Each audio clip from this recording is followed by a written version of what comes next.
Good morning, this the Yunus Ali from Saint Joseph school Maharajganj.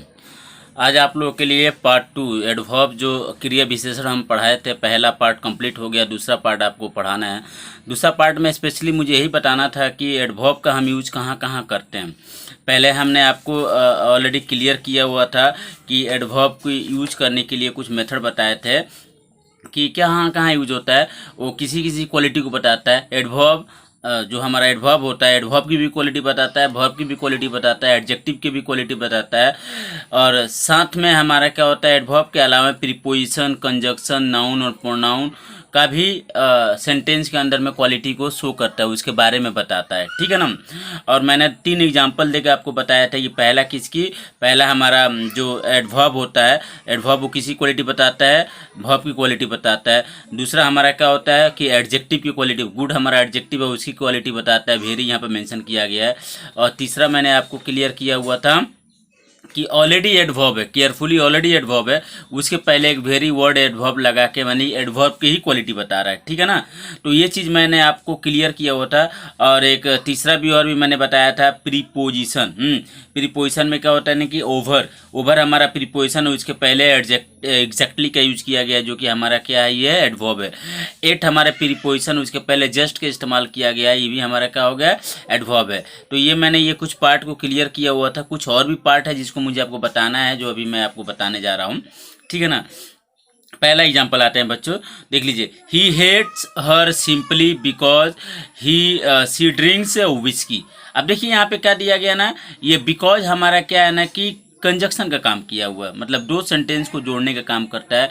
He hurts he hates her simply, वह उससे simply hertz करता है because, क्योंकि सी drinks whisky, क्योंकि वो ड्रिंक्स लेती है, विस्की पीती है। ठीक है ना।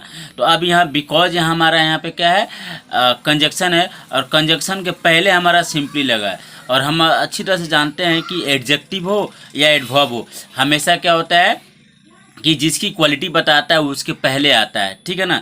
तो यहाँ पे बिकॉज हमारा क्या है, कंजक्शन है, उसके पहले सिंपली लगाया हुआ है, तो हमारा सिंपली क्या हो जाएगा, यहाँ पे एडवर्ब हो जाएगा। और बिकॉज की क्या होता है, बिकॉज के पहले आया हुआ है, यहाँ बिकॉज की क्वालिटी बता रहा है। तो अब देखिए फिर दूसरा एग्जाम्पल क्या होगा, mister Khan reach the station at least before the train left.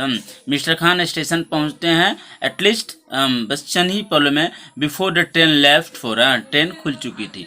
उपयुक्त वाक्य में कंजक्शन बिकॉज तथा बिफोर की विशेषता क्रमशः क्या, सिंपली और ए लिटिल बता रहा है। ठीक है ना। अतः सिंपली तथा ए लिटिल एक एडवर्ब हो गया। तो यहाँ भी क्या होगा, वर्ब की बिफोर की क्वालिटी क्या हो गया, लिटिल हो गया। यहाँ बिकॉज की क्वालिटी क्या हो गया, सिंपली हो गया। तो बोथ आता कंजक्शन, बिकॉज और ओवर कंजक्शन है, और उसके पहले जो वर्ड आया है वो क्या आता है, कंजक्शन की क्वालिटी हमेशा एडवर्ब ही बताता है, एडजेक्टिव नहीं बताता है, याद रखिएगा। एडजेक्टिव किसका क्वालिटी को बताता है, सिर्फ नाउन और प्रोनाउन की क्वालिटी को बताता है, और एडवर्ब सबकी क्वालिटी को बताता है। तो स्पेशली यहाँ पे मैं नाउन और प्रोनाउन की क्वालिटी सिर्फ एडजेक्टिव बताता है, और एडवर्ब मैक्सिमम सभी की क्वालिटी को बताता है। वो वर्ब भी होगा, एडजेक्टिव भी होगा, कंजक्शन भी होगा, प्रीपोजिशन भी होगा, सबकी क्वालिटी को बताता है। ठीक है ना बच्चों। नेक्स्ट आते हैं, fortunately the terrorist was caught।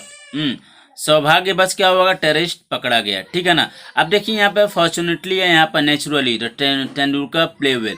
ये पूरे सेंटेंस की क्वालिटी कौन बता रहा है, फॉर्चुनेटली, मतलब सौभाग्यवश टेररिस्ट को पकड़ लिया गया, यानी कि पूरे सेंटेंस की क्वालिटी को कौन बता रहा है, यहाँ पर फॉर्चुनेटली बता रहा है। तेंदुलकर प्ले वेल नेचुरली, मतलब समानतया का हो गया ना कि तेंदुलकर ने अच्छा खेला। इस पूरे सेंटेंस की क्वालिटी क्या बता रहा है, ये नेचुरली बता रहा है। तो उपयुक्त वाक्य में द टेररिस्ट वॉज कॉट तथा तेंदुलकर प्ले वेल की विशेषता क्रमशः फॉर्चुनेटली और नेचुरली बता रहा है। तब फॉर्चुनेटली और नेचुरली का होगा, हमारा एडवर्ब हो गया। अब एक चीज़ और भी बताते हैं, सेंटेंस की भी क्वालिटी को बताता है। एडवर्ब क्या होता है, सेंटेंस की भी क्वालिटी को शो करता है।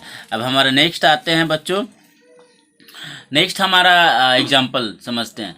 Only Rehana can do this work even, ठीक है ना। पहला sentence only Rehana can do this work, दूसरा sentence even she comes here, और तीसरा sentence at least you should come here, आपको यहाँ आना चाहिए। अब देखिए इन तीनों हमारे सेंटेंस में, तीनों सेंटेंस में पहला यहाँ पे ओनली हो गया, दूसरा हमारा बच्चों इवन हो गया, और तीसरा हमारा क्या हो गया, एटलीस्ट हो गया। ठीक है ना। तो ऊपर के वाक्य में मैं हिंदी लिखा हूँ, ऊपर के वाक्य में नाउन, नाउन की नाउन जो है रेहाना है, और प्रोनाउन क्या होगा, सी और ई। मतलब नाम जो होता है वो नाउन होता है, और नाम की जगह पे आने वाला ही, सी, दे, यू, आई, ये हमारा क्या होता है, प्रोनाउन होता है। कि विशेषता क्रमशः ओनली, इवन तथा एटलीस्ट बता रहा है। ये तीन वर्ड हमें क्या बता रहा है, ओनली, इवन और एटलीस्ट। यानी कहने का मतलब क्या हो गया, रेहाने की क्वालिटी क्या बता रहा है, ओनली। सी की क्वालिटी क्या बता रहा है, इवन। एटलीस्ट की क्वालिटी मतलब यू की क्वालिटी क्या बता रहा है, एटलीस्ट। ये होता है ओनली, इवन, ओनली, इवन तथा एटलीस्ट एडवर्ब है। एक नोट आप समझ लीजिए, नोट क्या है कि ओनली, इवन तथा एटलीस्ट ऐसे एडवर्ब है, ये तीनों एक ऐसे एडवर्ब होते हैं जो कि एडवर्ब है जो नाउन और प्रोनाउन की विशेषता बतलाते हैं। यही एक ऐसे है कि नाउन प्रोनाउन की विशेषता बतलाते हैं, लेकिन नाउन और प्रोनाउन की विशेषता स्पेशली एडजेक्टिव बतलाता है। और इसके बाद से हम लोग क्या करेंगे, एडवर्ब के टाइप्स कितने होते हैं। जनरली एडवर्ब्स के 9 टाइप्स होते हैं, और मैं थोड़ा सा ओरली आपको बता देना चाहता हूँ, और इसके बाद में नेक्स्ट क्लास में मैं डिटेल से एक एक करके बताऊंगा कि किसके लिए क्या यूज होता है। तो 9 टाइप्स के होते हैं काइंड्स ऑफ एडवर्ब, कहीं कहीं 7 भी होते हैं, कहीं 8 भी होते हैं, लेकिन मैं टोटली बता रहा हूँ कि 9 टाइप्स के होते हैं। मैं 9 टाइप्स ही पढ़ाऊँगा आपका। पहला होता है एडवर्ब ऑफ टाइम, दूसरा क्या होता है एडवर्ब ऑफ प्लेस, तीसरा क्या होता है एडवर्ब ऑफ नंबर, या नंबर को ही हम फ्रीक्वेंसी बोलते हैं। चौथा होता है यानी कि फोर्थ होता है एडवर्ब ऑफ क्वांटिटी भी बोलेंगे, रैंक भी बोलेंगे, डिग्री भी बोलेंगे। 2-4 नाम है, जब मैं आपको लिखाऊंगा तो एक एक पॉइंट में बताते चलूँगा। 5th नंबर होता है एडवर्ब ऑफ मैनर, 6 होता है एडवर्ब ऑफ रीजन, 7 होता है एडवर्ब ऑफ अफॉर्मेशन और नेगेशन, जिसमें यस और नो का आंसर दिया जाता है, ठीक है ना। नेक्स्ट 8 होता है हमारा इंट्रोगेटिव एडवर्ब, और 9 होता है हमारा रिलेटिव एडवर्ब्स। ये 9 टाइप्स के हैं, और मैं सबको एक एक करके आपको डील करूंगा जो हमारा नेक्स्ट क्लास होगा। वैसे करेंगे तो सब वीडियो 20 मिनट ऊपर चला जाएगा, ज़्यादा ही हो जाएगा, इसलिए मैं छोटा छोटा क्लिप बता रहा हूँ कि बच्चे उसको आराम से पढ़ेंगे, ठीक है ना। और नेक्स्ट भी जब कराएंगे तो एक एक पॉइंट क्लियर होगा।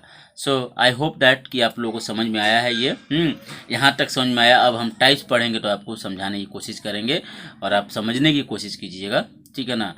और फेस टू फेस जब पढ़ाया जाएगा तो फिर इसको रिवीजन किया जाएगा, तो टेंशन की इसमें कोई बात नहीं है। ये लॉकडाउन की वजह से हम लोग ऐसे करा रहे हैं, हम लोग भी मजबूरी है, आपकी भी मजबूरी है। ओके बच्चों, thank you, have a nice day.